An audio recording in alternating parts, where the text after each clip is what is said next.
Beautiful. Happy days. Sure. Brilliant. You're listening to The Vale this week here on Bro Radio. Now, our final guest is Graham Loveluck-Edwards, a local author who has recently released his book, Legends and Folklore of Bridgend and the Vale, which includes stories of the shipwreckers of Dunraven, smugglers of Barry Island, and the lost city of Kenfig, amongst others. Graham joins us now. Good evening. Good evening. How's things, first of all? Oh, pretty good. Localized lockdown always a bit of an extra challenge, but generally getting by day. Adapt, isn't it? Adapt and overcome is what they say. Graham, first of all then, where did the idea for the book come from? Well, in reality, the stories that are in this book have been kind of buzzing around in my head since I was a small boy. I was quite lucky that in my family, I had a father and a grandmother who were both, well, they described themselves as bards probably if they were still with us, but they were great storytellers, and they used to know all the great stories about our local area. They used to know the songs that were written about things like the Maid of Cefnedfa, and I've just been carrying these stories around with me all this time, burdening my children with them as much as possible so they can carry the torch. But it occurred to me that if, there's an awful lot of these stories that are kind of dying out because people don't share them the way they used to. You don't sit around fires anymore and tell stories about the old days like you used to. So I figured now was a great time to get them down on paper. And of course, I made a joke about lockdown earlier, but to be honest, that is what gave me the opportunity to do it, is a couple of months to research what the gaps in my knowledge and get these stories down. And me and Matt are speaking about tonight kind of the hidden gems of the Vale and our favourite places to go. And we were talking about kind of how, maybe the local lockdown restrictions and lockdown earlier this year has made us look at areas in the Vale that we maybe wouldn't have been to before. It sounds like for yourself as well, it's been a good opportunity to sit down and get some thoughts onto paper.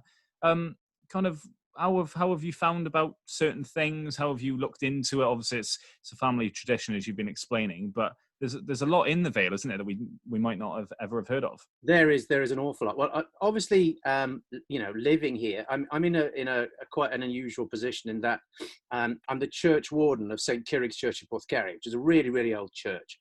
So there's one of the stories in the book which you wouldn't know unless you were part of that little community, and you knew that the engravings on the church door actually are evidence that there was a secret cult rife in the Vale for about 200 years. So there are snippets like that you just pick up from having your ear to the ground and living locally and just having an interest. But I also found a book that I never knew existed, which was published in 1905 by a lady called Laura Trevethian. And she wasn't Welsh, she was Cornish, but she wrote a book called Legends of Wales. And in there was a whole load of stories I'd never heard before in my life. Like, for example, did you know that there were sightings of real live dragons in Porthcurry, Penmark and Penllyn? Well, funnily enough... I didn't know that. It came as a shock to me as well. But she had eyewitness accounts in that book. So it's an incredible book. It's out of print now. It's very difficult to get hold of. But I was very privileged to have a friend who had a copy. And so I pulled stories from places like that as well. And in the book I've written, I've tried as much as possible to put some context around. So I haven't just gone for the stories. Like, for example, the Trevelyan book.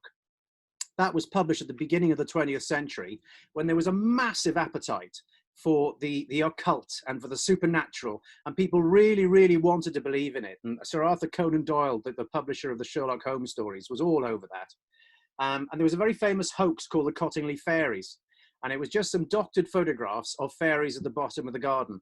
And masses of people just accepted them at face value because they just so passionately wanted it to be true. And I think what Trevelyan did was tap into that. So in the story about the dragons of Penmark and Penllyn, I've spoken a little bit about the context of the time when this story came out and a possible explanation as to why there were eyewitness accounts of dragons, dragons in Penmark. That is amazing, incredible. I love that. Obviously, first I've heard of it, so that's incredibly interesting. I mean, obviously, you mentioned there that you were surprised when you heard about it. Putting together the book now, were there any other stories that you've looked at and just went, that is mad, and obviously I never knew about that? Well, there's lots of mythical creatures that are associated with our part of Wales. Some I knew about, some I kind of discovered more about with a bit of research. But we've got characters here like the Bookie Bow, and the Bookie Bow, I certainly remember hearing of the Bookie Bow when I was little. It was like a bogeyman. It was like a threat that unless you tidy your room, the Bookie Bow will come. But I didn't know what the Bookie Bow was. It was just something that got said by my grandmother. But the Bookie Bow was it was a breed of goblin, for want of a better word. And country folk used to believe blindly that they lived in farms and outside cottages, and they used to leave pails of milk out for them to placate them, to bring good luck on the house. Now, I knew there was a thing called the Bookie Bow, but all that other stuff, that just came out of research. That was all new to me. And we've got so many creatures like the Cwnanwn. And the interesting thing about the Cwnanwn, it's a devil dog, the Cwnanwn. And there were reported sightings of it at Stalling Down near Cowbridge, and a few other places in Scare as well, near Porthcawl. And the Cwnanwn, if you saw it, you would be dead within a week. It, even though it became this superstition that if you saw this demon dog, you were going to die, originally it wasn't anything like a sinister. It originated from a very, very old legend about a dog from the spirit world that had got lost and had ended up in the human world. And it was a forlorn creature. It was, having to wander around to try and find its way back. It was a very sad story, but it wasn't as sinister as it became when the Victorians got hold of it and turned it into this demon creature that was the second you saw it, that's it, your days were numbered.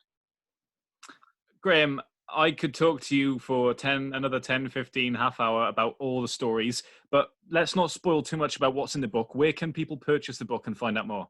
Okay, so it's going to be available. It was meant to be available now. There's been a bit of a delay at the printers, so I'll have the books myself on Friday. So you can buy them online. You can buy them from Amazon and eBay. You can also buy them from my own website, where you'll get a £2 discount, just saying.